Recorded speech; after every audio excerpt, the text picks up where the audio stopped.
Everybody's here. We made it through the snow.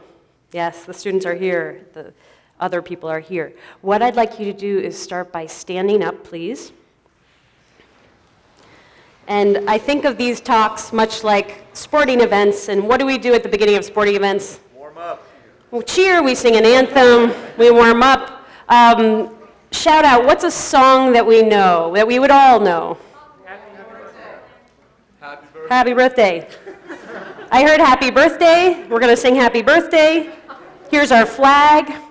Let's turn to the flag and sing happy birthday. And birthday to you. Happy birthday to you. Happy birthday, dear. Happy birthday to you. Okay, thank you. You can sit down. Okay. So, do you think we sounded like her?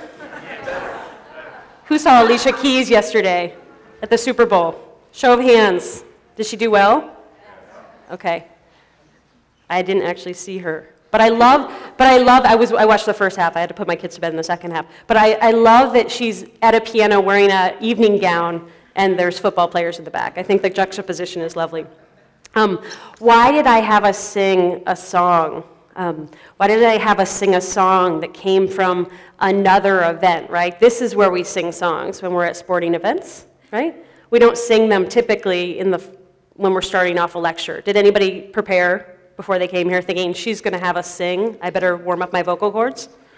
The reason I had you do this is because I think of singing, I think of transferring ideas that we have in one domain to another. That's the analogy I think of innovation, right? I took a rule, an idea that we had from sports, if you will, and I brought it to this lecture hall. So essentially what I did was I cut and paste, right? I took an idea that we had from the sports realm, and I brought it into the lecture realm. This is innovation. It's that simple. It's cutting and pasting. The technical term for it is knowledge brokering. This is actually some of my colleagues, Andy Hartigan and Bob Sutton at Stanford and UC Davis, came up with this idea of knowledge brokering is the idea effectively of taking knowledge from one domain and bringing it into the other. It's a hard word to remember. If you take away anything, cut and paste. Okay, so everybody talks about innovation. A lot of people are fascinated with it. This is the study, the field that I research. And people have written endless papers about it. How do you innovate? How do you innovate at work? How do you innovate at home? How do you innovate on the bus? Wherever you are, how is it that you innovate? And they've come up with terms like knowledge brokering and network structure and these ways of looking at it. And what I'm going to share with you tonight is some of my insights and some of my research over the last 15 years of working with innovative companies and developing some organizations and teaching innovation for several years, and some insights that I've come up with that I'd like to share with you tonight and get some of your feedback on. So, my first and primary insight of cutting and pasting is it's actually really hard. Innovating is hard, right? But we don't talk about the hard part. We only talk about the glorious parts. We talk about, what do we talk about when we innovate? I have my students in the front. The aha moment. The aha moment. The money you might make, the fame, the glory, the love, the power. We talk about all these elements. We don't often talk about the hard part. And so I'm going to lay out a few stories for you about innovation being hard and a few ways that I think that we can make it a little easier. So this is a picture of me as an old man. I drew this last night. I was feeling really stressed about what was happening tonight. I wasn't sure if I should do the singing thing with you guys because I've never done it with this crowd before. And I was thinking, I don't know if I should sing. Should I sing? Should I do this? I was driving my husband crazy thinking about it. And so I drew this picture of what I felt like if I kept going with this, I would become an old, bald man very quickly. This is actually what I looked like, right? I was staring, you notice I'm wearing the same earrings. This was actually taken hours ago. I was staring at my computer screen. I was like, what do I do? What do I do for this? How do I do this? And so it's hard work, very hard. Why is it hard? I wrote this word really in small letters. Anybody who saw Brene Brown's talk? Anybody say it? Show of hands. Yeah, wow. You guys are a lucky crowd. This is a great lecture series, not because I'm in it, but because Brene Brown came. This was really phenomenal. She came and talked about vulnerability. And basically what she said is to be creative, this is what I heard her say, to be creative, you have to be vulnerable, right? Because inherently creativity and innovation is about trying something new. So you have to go on the stage and you have to ask a lot of people you don't know to stand up and sing. Or I think Brene had us, what did Brene have? Did she actually have us sing? She had us dance. Oh, that was so awkward. I was right in the center, facing somebody. Remember, she split us in two, and it was a very awkward moment. So it makes us feel very vulnerable. This is a picture of Marion O'Brien Donovan. Does anybody know what she's famous for? Diapers, yes. This is a product I use every day, and I'm very grateful that she was vulnerable enough to, in a moment of despair in the middle of the night, she ripped down her shower curtain, as the story goes. I love this, right? I mean, anybody who's a mom can appreciate this. She ripped down the shower curtain and she cut it up, and supposedly she sewed it into a diaper cover that night. I think this is a wonderful story. One, because it's ingenious, right, that she came up with this product. But the second one is that she didn't, first of all, she called it a boater, which I think there's some issues with marketing there. You don't call diaper a boater. The diaper word I think works better. But she tried and tried again to get this on the market, and people actually didn't. It took her several years for this to get out. And so she was vulnerable in that a lot of people told her no, over and over and over again. No, nobody wants that. No, that doesn't work. I think eventually she got it. She was able to sell it. A lot of people told her no, and she was able to sell it in, like, it was some fancy store like Saks Fifth Avenue or something. She got into some odd market, right? And it was said, this market will take this. Let me put it in there. And she started selling some, and then people took her more seriously, and she was able to file patents and such. So she was vulnerable with this idea, but she believed in it quite a bit. And she said, I think there's something to it. I'm going to follow my hunch. I think there's a market out there for this. Okay, anybody know who this is? Nice. Good job. This is a local, right? Who is he? Do you know him? Ah, you are clever. He's Mr. Jameson is a very clever man. I planted him to read. Nick Hollenack, thank you. Nick Hollenack was the first, he was a professor emeritus at UIUC right now, and he was the first one to effectively come up with what is now deemed the first usable LED. Okay, so this is like the tiny light that doesn't use a lot of electricity and doesn't get too hot. And get this, in 1963, he told Reader's Digest that this LED would take over the incandescent light bulb, right? I mean, wow. In 1963, he had the gumption to tell, or the vulnerability, to tell Reader's Digest that effectively his invention would take over the world. It's finally come true. I just bought this lamp, and I literally bought it last weekend. And the reason I was able to buy it was on substantial sale. And the reason is because they're coming out with a new model of this with the LED light, right? So like I was able to buy the old version. So finally, in 2013, Nick's prediction is coming true, and I think it's quite lovely. These two people should be in the audience. They are. Good. Can they stand up? I have a bear. This is Mert and Yuri. Their story about being vulnerable, which they can share the details with you later, Mert and Yuri, I have the privilege of having started Design for America with Mert and Yuri when they were students at Northwestern, and which was just a few years ago. They, during their time there, started under the Design for America work project, which I'll describe a little more in a minute. They started a project that they now call Swipe Sense. And effectively what it is a solution for hand hygiene in the hospitals. And hopefully, if they were smart, they brought a demo of it. Did you bring a demo for later? Okay, they'll give you a demo later. So effectively what it is it's a way of washing your hands that's instinctive to the natural motion of how you washed your hands when you were a kid. When you had sand on your hands, you stood up and you wiped them off like this, and then you swiped them on your pants. So they thought, well, what if we could bring this into hospitals? What if we could have people wiping their hands naturally in hospitals, and not just wiping them, but also counting the number of times they wipe them, so they know where and when they're wiping their hands.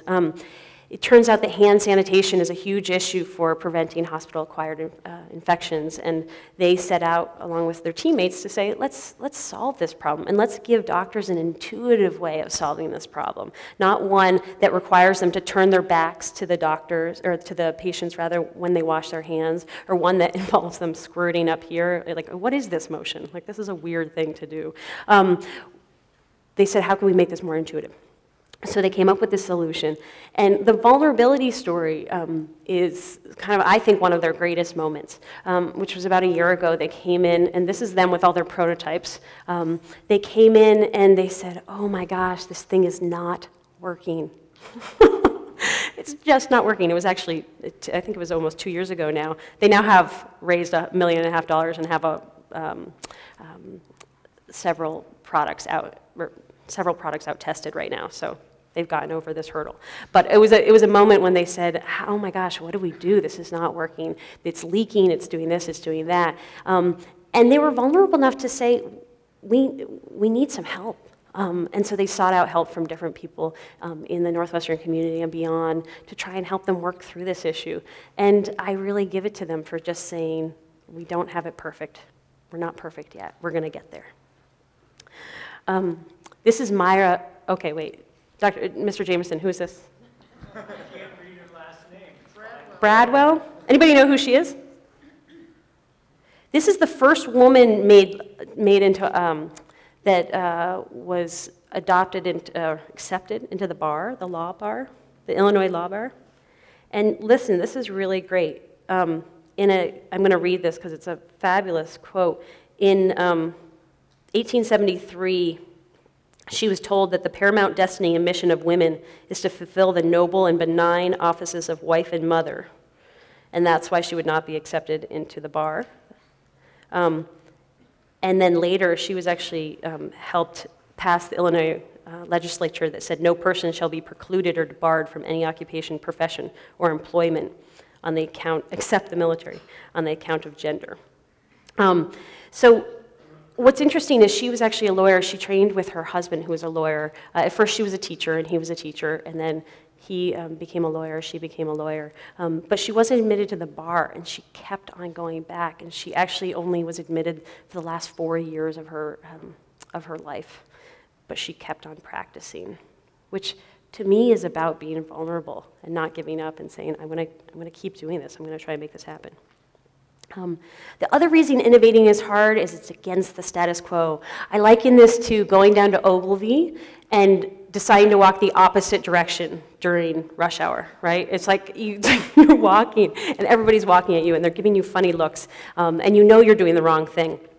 So I'm going to go against the status quo today and try and not give any examples of Apple or Steve Jobs while giving a talk on innovation. This is pretty radical for those who have heard talks on innovation. So we'll see how I do. We'll see how I do. There's a lot of irony here. Okay, unpredictable. It's unpredictable. It's hard because it's unpredictable. This is Stephanie Kolak, who was invented Kevlar. Anybody know this story? It's a wonderful story. She was working around in her, and first of all, I love that you're supposed to ask her about Kevlar. These photos, actually, I could do a whole separate commentary on how we portray scientists in the media, right? You have to have a structure of some sort up in front of you.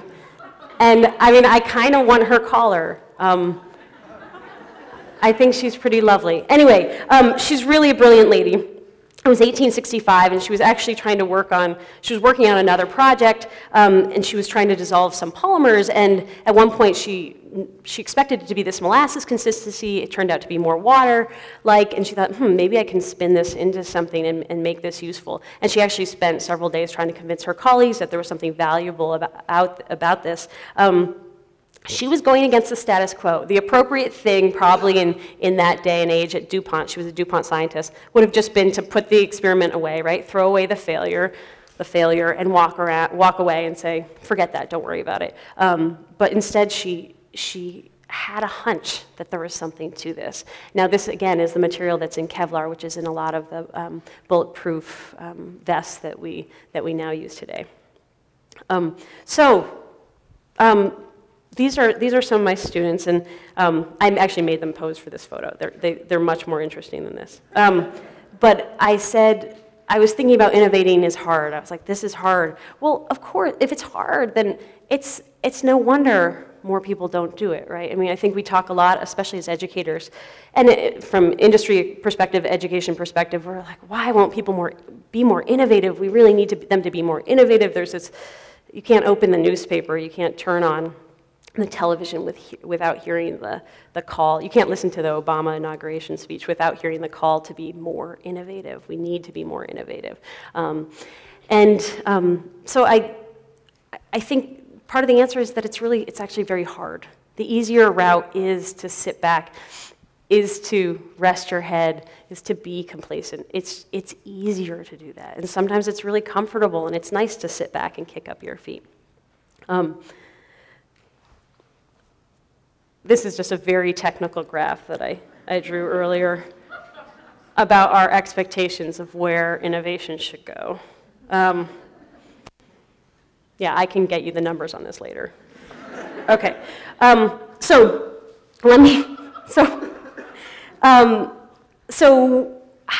if it's hard, great. Liz has just told me it's hard. I'm going to walk away and say it's hard. I decided to come up with some really simple principles to share with you and share some stories about perhaps how it could be not quite as hard, how it could be easier to go against the status quo, how it could be easier to persist in the face of uncertainty, how it could be easier to face controversy, how it could be easier to be vulnerable. So the first one, you've already done. It's show up. Right? It's like, this is sort of obvious, right? But I felt like it needed to be said. You just need to show up. You need to be there. You need to be present. If you're not present, it's not going to happen.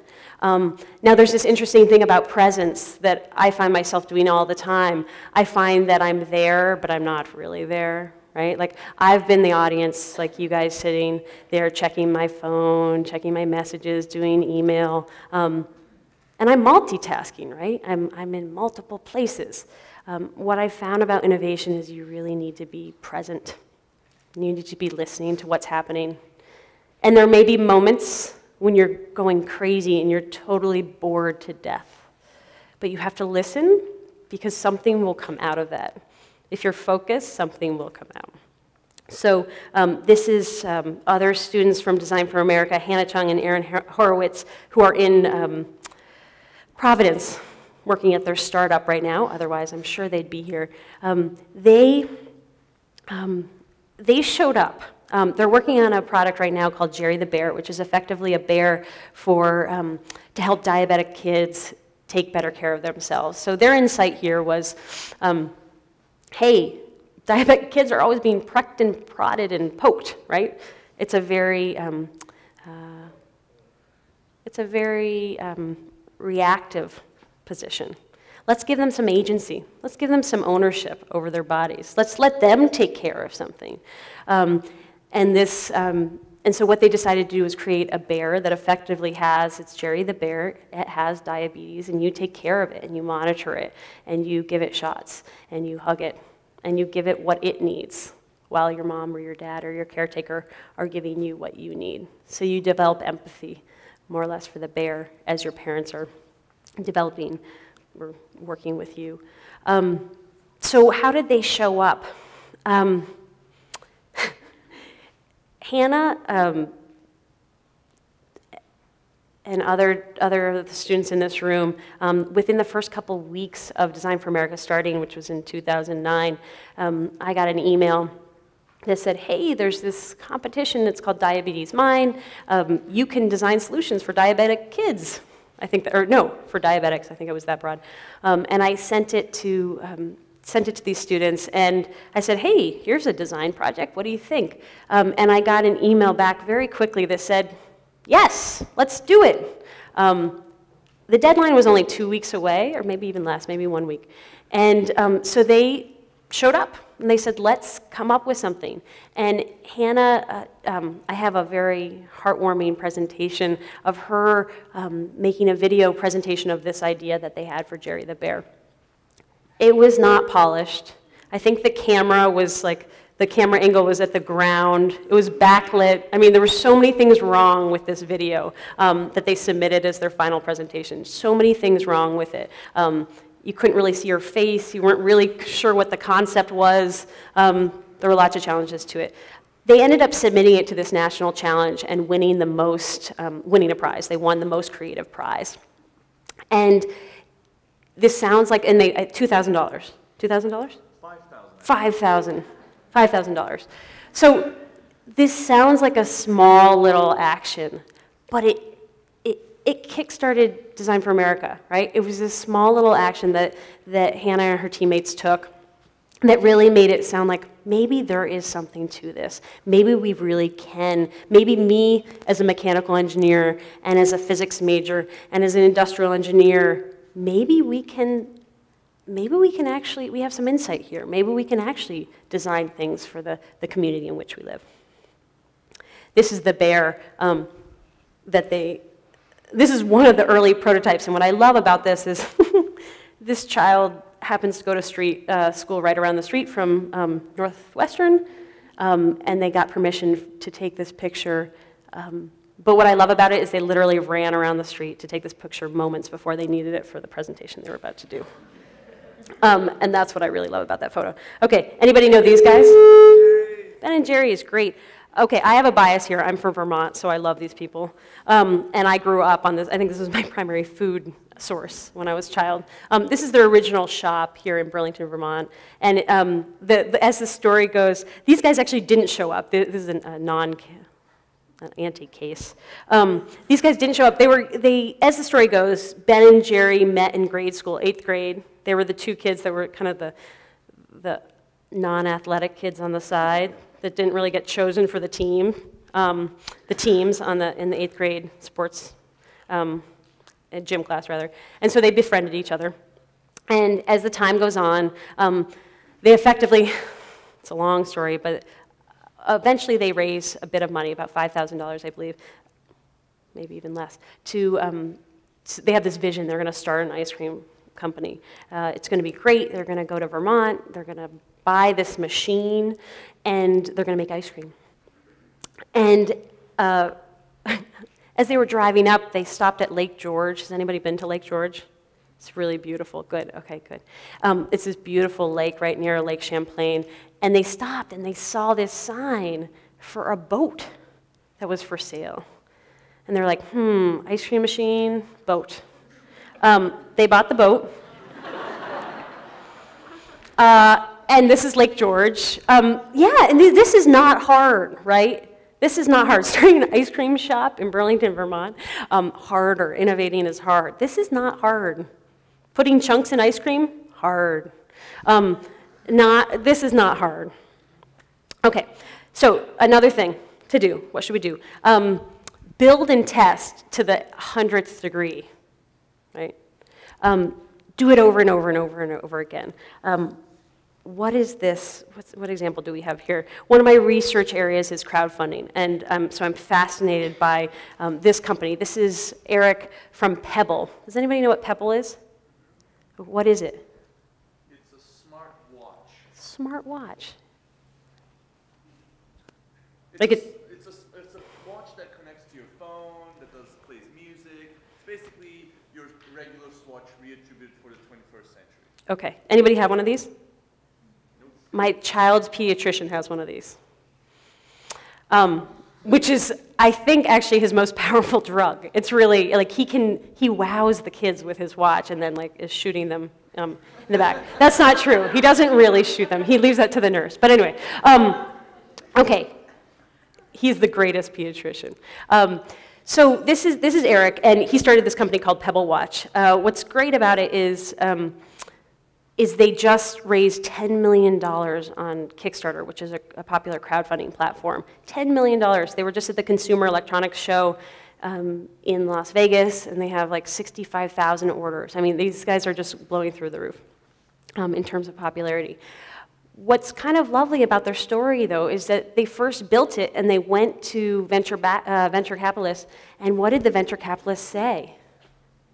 No, you're crazy, right? No, you're crazy. I don't know if they said that exactly, but I like to imagine they said that. No, of course you're not going to do that. That doesn't make sense. That doesn't make sense. But Eric and his team had the conviction. They said, we're going to build this, and we think we can build it right. And we're going to test it with another market. So effectively what they did is they took advantage of crowdfunding, which was an up-and-coming kind of phenomenon of getting money from a diverse set of people. And they went on, and the previous amount of money that had been raised through Kickstarter to date was about $1.5 million. They raised $10 million, right? I mean, they blew it out of the water. They didn't know that this was possible. Well, you can imagine that now, who's interested in their product? The venture capitalists, right? Okay. Okay. Another principle: do it together. This stands in contrast to one of my favorite, growing up, my favorite mantras was do it yourself. Yeah, I loved it. Oh my gosh. And then YouTube came along, and I was in heaven, right? Like I could do anything. I just needed me and my computer. I could build an Altoids container and make it into a radio. I could. I actually want to do some crowdsourcing right now. What's the craziest thing anybody has ever learned how to do on YouTube? Tie a bow tie. That's crazy. Anything else? What? Backflip? Have you really done it? Oh my gosh, how old are you? 10. How old were you when you watched it? Wow, about 9. That's rough, give or take. I like that. Anybody else? What else have people done on YouTube? Beatboxing. She's got one. You made a veggie Terminator. Wow, I don't even know what that is. Cool. Lonnie, have him up next as the speaker. Okay, you can do anything with it. In fact, I won't name, but one of my students in the front row here likes to say that you can basically get an education on YouTube. And what do you call it? I'm going to look at you. I said you can Google your degree. Google your degree. Get a Google PhD. Yeah, I have one of those Google PhDs. Google PhD. Mert, you can talk to him about getting a Google PhD after this. Anyway, there's so much you can do. There's so much you can do. But we have this contrast. There's so much you can do and you can learn, but innovating is hard, and it's lonely, and it's isolating. And learning how to do a backflip by yourself is scary. Were you with friends or were you alone? You were alone. Nobody was there. Your mother's there to verify for you. Is that the truth? Nobody was there. Was it scary? Desolate? Oh, devastating. So do it together, and think about this in contrast to do it yourself. As I said, I was a little nervous about this talk, and I think the reason is because it's kind of blending both my life as a professor at Northwestern and my personal life, because I think some of my kids' friends' parents are here. And that's very nerve-wracking for me when my life comes together like that. So my daughter, very kindly, she's 5, and and just an hour before I came here, she said, "Here, Mommy, have a fortune cookie." And I said, "Thanks. I really hope it says something good." I was putting all my weight in this fortune cookie. What is it going to say? And this is what it said. It said, "You are talented in many ways." Oh, for my 5-year-old daughter. Nothing else mattered after that, right? I did this in many ways with my daughter. You'll see a few pictures. In fact, the idea of drawing, I've never done a drawing presentation before. The idea of that came from my daughter. This last couple of weeks, she's been doing a lot of drawing, and she's actually learning how to write, which is fascinating to watch. And it's just watching her learn the letter forms was very inspiring to me. And here I am typing away at my my PowerPoints and all my papers that I write, and I thought, what if I just slowed down and just wrote the most critical words? What would that look like? So by doing it with her, I both got inspiration from her, I got some ideas about how I might work, I got the support about how I might work, and honestly, I do a lot of my work together. One of my colleagues, Matt Easterday, is in the audience here. He's a professor in the learning sciences over at Northwestern, and I actually dragged him along with me the hour preceding this because I got ideas from him, and I do a lot of my work in a collective kind of way. He's my role model in terms of setting examples and the way I teach, and so I like to hang out with people that I find particularly smart and inspiring. These are some students from Design for America. They're in at Virginia Tech, and they had this idea that they wanted to help people know how to navigate the space and get around the town more easily. And so they put up these little signs that gave little indicators of, listen, if you want to get there, it's really only going to take you, this amount of time if you walk. It's actually not that bad. So think of it like, the way I like to think of it is, it's like the phone you may have on your, or the map, the direction, what do you call it? Google Maps. Google Maps. It's like Google Maps. You type in the address and it says how long it's going to take to walk there, to bike there, to drive there. Well, they went a little old school here and just put up signs and said, listen, this is how long it's going to take you to get there, and this is on a college campus. So they were pretty familiar with different routes that people like to take. And the story I like about this is that they represent different majors. They all had different takes on the way it should go. The other thing that happened was they did this little experiment, and you see what they did was they took wood and they taped it onto this sign, and then an interesting thing happened. They got in trouble. This happens a lot in our organization, but it's good trouble. It's good trouble. Somebody said, why are you putting up signs? Because are you supposed to do this? This is not, I don't think they asked permission to put up signs. You're not supposed to do this. You're not supposed to put up signs on other signs. But what ended up happening is that there was a newspaper article in the newspaper, and the article led to a conversation with the mayor, and now they're having this extended conversation with the mayor and the university administrators about how they can actually make it easier for university students to walk around and bike around town, right? So it was this tiny little act of doing it together. My conviction is that any one of these people alone probably wouldn't have done this, right? It kind of took the three of them out there saying, let's go do this together. Let's put up these signs together, and maybe we'll make a difference. And maybe we won't, right? Maybe they put these signs up, they get torn down, they get in trouble, and that's the end of the story, and we don't hear from them again. But instead, they worked together to get this out there. And when it was scary and vulnerable, they kind of said, well, let's just see. This is a little test. Let's see how this works out. So we know the power of teams. The other recommendation I have is to take a different route every time. And this actually comes from one of my mentors at Stanford who told us this crazy thing. If you really want to be innovative, here's what you do. When you're driving to work, one, take a different route every single time. So that means like if you normally get to the stoplight and you turn right, take a left, even if it takes a little longer, and go on. The other thing to do is as you're driving, yell out the wrong name for everything that you see. Does that make sense? Okay, so like if I was here in this auditorium, I'd be like, and point, you gotta point, like with conviction. So I'm gonna point at this person who is normally called Mert, and I'm gonna be like, alligator, giraffe, pineapple, right? Okay, you really point with things at conviction. And the reason you do this is because there's an interesting tenet in the way that people think, and psychologists have studied this for years, and it's really quite brilliant.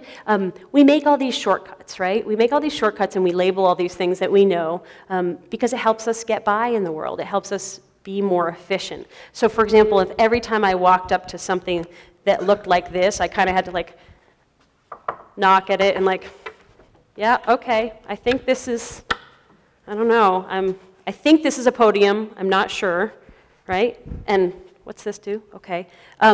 If every time we walked up to something we had to reanalyze it and understand anew what it was, life would would really be hard. Like, it would take us a long time to get places, right? Like, every step, you'd kind of be wondering, like, will this part of the stage hold me? Will this part? Will this part, right? We'd live life in a very slow way. And so we make up these stereotypes about the way the world works around us, and we make up these names that we have for things because we want to get on with life in some ways, but it's actually precisely that prevents us from seeing things in new ways, right? So if I only see the stage as a place where people can talk and lecture, I'll never think about the possibility of what it would mean to put a swimming pool in here, which I think would be a great idea. Where are the administrators? Yeah, I think a swimming pool is what you need here. Obviously, that's a bad idea. I don't know. There's so many things that this stage could be used for, and if I start thinking about it much more openly, like one idea I did have that my husband pulled me back on for tonight was have you all sit up here and me sit down there. I thought that would make me less nervous, but he said that won't work. Anyway, so taking a different route every time is about thinking about the normal things you do every single day. How might I do them a little differently? If you have kids, this tends to be really easy. This is my son, Henry, and we build a lot, and I don't think we've ever built the same configuration twice. I was working with my students earlier today, and we were drawing some iPhones, effectively. Oh, did it. Okay, we were drawing some technology, and we're drawing, and somebody's like, oh, it doesn't look exactly like that. And I said, I know, isn't that the best part? Everybody's looks slightly different, right? Everybody's line weight is slightly different. And if you expand line weight to not just be about the marks you make on the page, but the mark you make on the world, it can be quite exciting. This is a pencil I just picked up. Do people see it? I was just in the Pittsburgh airport 3 days ago, and there's this pencil that somebody has effectively carved out and put a lead in. In fact, I think I have it in my backpack. Would you mind looking in my backpack? It's really cool. And I got it because I always go to my computer, as I was saying earlier, I always go to my computer to create, and I realized that it was limiting the ideas that I was coming up with, the ways that I was coming. So one thing I try and do on my desk is I try and have different instruments for creating, and that reminds me that I need to take a different way every once in a while, because the ways in which I do things are limiting the insights that I have. I'll see if we can get a demo of the pen in a second. Okay. There's lots of stuff in there, I know. I know. Reframe.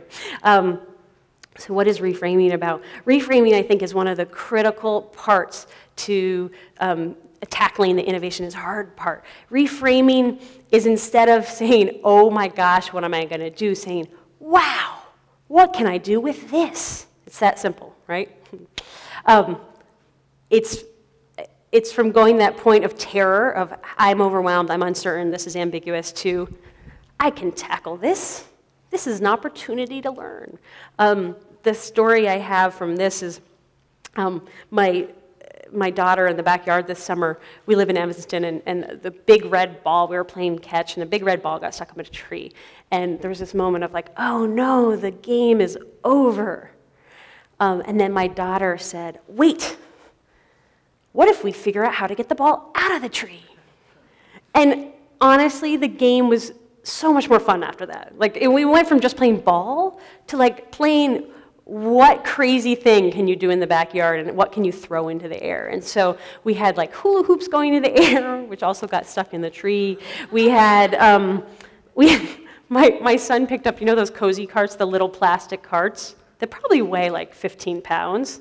And my son weighs like 30 pounds. And he was trying to pick it up. He thought maybe you could throw the car into the tree. There was one little boy had rubber bands who was shooting into the tree.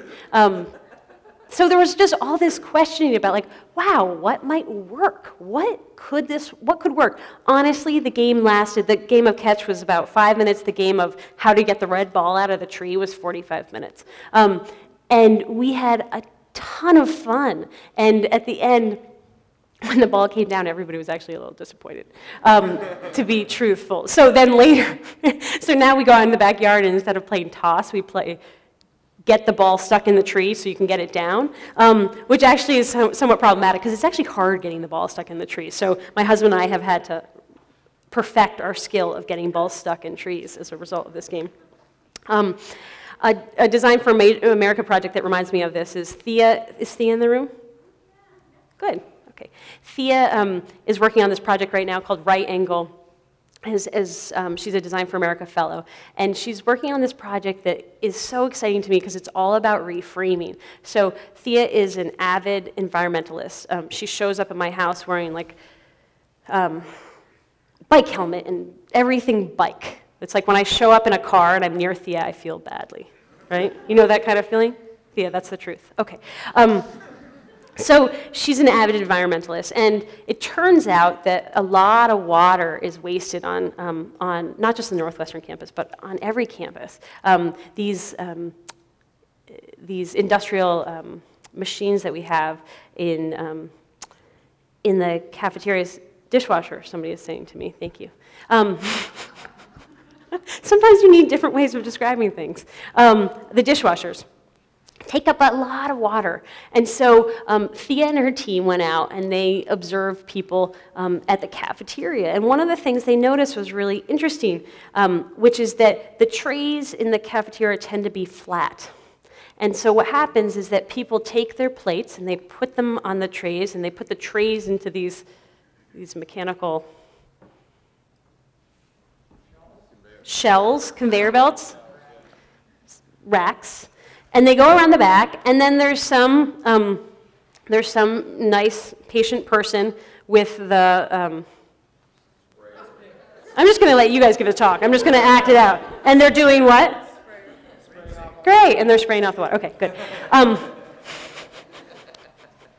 just going to keep on acting. You guys can just tell me what I'm doing. They spray off the food. Well, it turns out that there's a lot of food they're spraying off, especially in cafeterias where it's all you can eat, right? There's like mounds and mounds of food, and so they're like spraying for a long time. This is not like you and me at home with our dishwasher or with our sponges. And so they said, what if we got people to put their plates in vertically when they go up to this conveyor belt, as opposed to just set them down flat? Do you think we could actually get the people at the cafeteria, the people who are eating the food, to scrape their own plates? Reframe, really a novel kind of insight, right? Like, what if we get a little more of the work being done before they put their plates down? So you come up with the tray, and the insight was the cue for them to set their plates down is that there's a flat tray, and that's where plates go. So what they did is they created this product they call Right Angle, which basically is one of these industrial racks, but it requires you to put the plate up vertically. So when people walk up now, instead of having a plate filled with food and just dumping it up, they actually take a moment at the garbage can, dump it in the garbage, and then put it in. They're doing some initial studies on this and finding actually quite a bit of water reduction use, which is very exciting for Thea and her team, who are very interested in reducing water and ultimately interested in people being more mindful of the food quantity that they're eating. And guess what? When you're when you're wiping off the food into the trash can, you're a lot more aware of what you put on your plate than if you just send it back to the back room and let them deal with it. Okay, so reframing, kind of the psychological premise of reframing has to do with what my colleague at Carnegie Mellon, George Lowenstein, calls the knowledge gap theory of curiosity. Doesn't that sound exciting? I think it comes down to this. It's what you know and what you want to know. And so the idea is that when you see something you don't know and you want to know it, between what you know and what you don't know, you want to close the gap, right? You just like, it's uncomfortable to have that gap, so you want to close the gap. And so you'll do whatever it takes to close the gap. The trick is, you first need to know there's a gap there. So if you never go out into the world or you never watch YouTube, you'll never know there's any gap, right? So that's actually a really easy way of living in life if you'd like to take the easy way. If you want to look out and see what it is, You see all these things out in the world that can be changed. You see all these things out in the world that you might want to know, you might want to do differently. You then have to close the gap. Reframing, I think, has a lot to do with how you perceive the depth of this gap. If you perceive it as like a never-ending funnel of death, you will never cross it, right? It's very scary. But if you just perceive it as like, oh, it's just a little one foot trench in front of me, then I can get over it. Although I have to say, there's something really interesting about talking about trenches and being in front of this. There's a big trench right here that if I fall, I think the talk will be over. It is almost over, though. Okay, ask and listen. This is, does anybody know what this is a symbol for? Twitter, okay, good. Great, we're in the 21st century. These guys are interesting, ask and listen. Basically what they did is they said, we're not alone in this, we're innovating, we're doing new things, so let's listen to what the people that are using this. And so it turns out that the Twitter users came up with the word tweet. Did you know that? It wasn't the Twitter company, it was the users came up with the word tweet. They came up with hashtags. They did actually quite a bit of the innovating for this company. So really, instead of sitting alone and saying, I'm the innovator, I must do it alone, ask other people. That's a lot of other people. Okay, break it down. This is the last one. Okay, so if you work in a corporation, you probably have seen some map like this, that this is the innovation process, right? You have a bunch of ideas, right? You diverge and then you converge over time. Every innovation map is some variety of this. And I actually used to get really mad at these and just kind of make fun of them and say, oh my gosh, they're all the same, right? They all look somewhat different. But I realized that we make these for a reason. They're totally inaccurate, but we make them, and the reason is this. I think this is kind of the innovation process. It never really starts, it never really finishes, it's very confusing. How do you explain this to your venture capitalists who you're trying to justify the use of their money? How do you explain this to your teacher when you're trying to do something different? It's much easier to show this, right? But by showing this, by showing this, I think what you're doing is breaking it down. You're effectively saying, don't worry, I've got a process. I've got a way in which I'm going to handle this. And like behind the scenes, you could be like, I have no idea what I'm doing. But you're overwhelmed by the uncertainty if you don't set out some kind of process and say, to get from here to there, I'm going to just take one step at a time. So everything I do, I don't know exactly the end goal there, but I'm going to make up some process. And if I believe that there is some process that I can follow, it feels a whole lot better getting there. I don't feel nearly as uncomfortable or nearly as much of that sick gut feeling that I get in my stomach. One of the things my colleague Matt yesterday and Daniel, are you in the room? Good, back there. Okay, you can talk to all these people. We're doing about breaking it down is we're actually creating for Design for America and for the world. We're creating something we're calling the digital loft. So there's a lot of online learning research going on right now about how do we bring education online, what is it that we can do online, and our big vision is, well, how is it that we can allow people to play, to have a loft, to have a design space that's both face-to-face and online.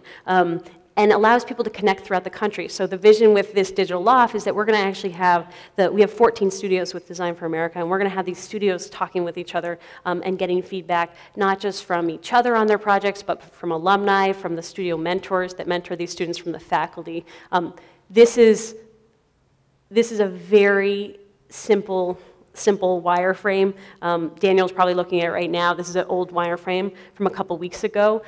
We had to break down this process. If we started with, we're going to change the world of education, we would have never gotten started. Instead, we said we're going to come up with what the industry folks call the most the minimal viable product, come up with the simplest thing, and then test it from there. This is, I actually suggested this earlier. I don't know if anybody's ever used this trick for breaking it down, but the red is my dissertation. Effectively, a dissertation is just a bunch of white papers together, right? That's what I told myself. It's just a pile of papers. So what I did was when I was at Stanford, I grabbed a pile of papers and I set it down. And I was like, there's my dissertation. I just have to put in some words. and then it's done, right? And that's all between the ABD. ABD is all but dissertation, and dissertation is you get that red book. And I said, I just need to write a few words. So what I did was literally I had this pile of paper on my desk, and I would start slowly. I wrote the cover page. That was pretty basic, right? I just had to know my name. And then I wrote the table of contents, right? Okay, slip that in. And then I wrote the acknowledgments. And then chapter 1, chapter 6, chapter 2, back to the cover page. It wasn't quite perfect, right? But it was always there for me as a simple reminder of the vision of where I was going to go. I had a path for getting there. I broke it down and said, I just need to fill it in. So I'm going to conclude with this notion, this very complicated thought, that innovating is hard. And so there's a lot we're doing right now to support innovation. I think we're thinking about it a lot as a culture. These are my kids innovating. This was taken like a half an hour ago. I set them up in front of Dora the Explorer, I confess. It's educational. I think they teach innovation there. There's actually some really great child programming that's going on in terms of, I've been watching a lot of the child programming to see how is it that we're supporting innovation and cultures of innovation in child programming. But while my kids are doing this, I'm busy creating this organization that I talked about, and for which there are many members here in the front of the class, in front of the auditorium. Design for America is a national initiative in which we're working on building the innovation capacity of students throughout the country. And the way we're doing it is having them work on local and social projects. So I've referred to a bunch of these. I'll tell you just briefly, end with the vision of the program. The vision is that we're going to have these studios located at universities across the country. And so the idea is that you're going to have call your local innovator in your town to help you solve the problem that's right there, the problems that they're familiar with, the problems that matter the most to them. They're going to come from all different majors. Right now, Design for America represents majors. It started in an engineering school, but we have engineers, we have business students, we have economists, we have, what are you? Social policy. Great, thank you. Nice job. We're having some initial impact. I talked about some of the companies and organizations that have come out of this. This is an old slide. Yeah, we'll go on to this slide. Anyway, we're having some success. We're getting some great publicity. Students throughout the country are starting to learn about this. It is an extracurricular initiative, so it's this very different way of learning. The students work on these projects without getting credit, which is a reframe of the college education experience. They work on projects that are meaningful to them. One of our students says, my teacher didn't hand me a problem on a platter. I chose it. Another student said, I'm sick of sitting around talking about stuff. I want to actually do stuff. DFA allows me to do stuff. So this is the last slide. So what I'm going to ask you to do is think creatively about, given that innovation is hard, what is it that you can do in your daily life? What is it you can do in your work life? What is it you can do for your children? What is it that you can do for the people who work for you that you work for? To recognize that innovating is hard, and what's your possible role in supporting the behavior and the attitudes that you want them to have so that we can live in a world that we're most excited to live in. So at the very least, please start every talk that you do from now on with singing in auditoriums. And if you do that, this will be a good talk. Thank you very much.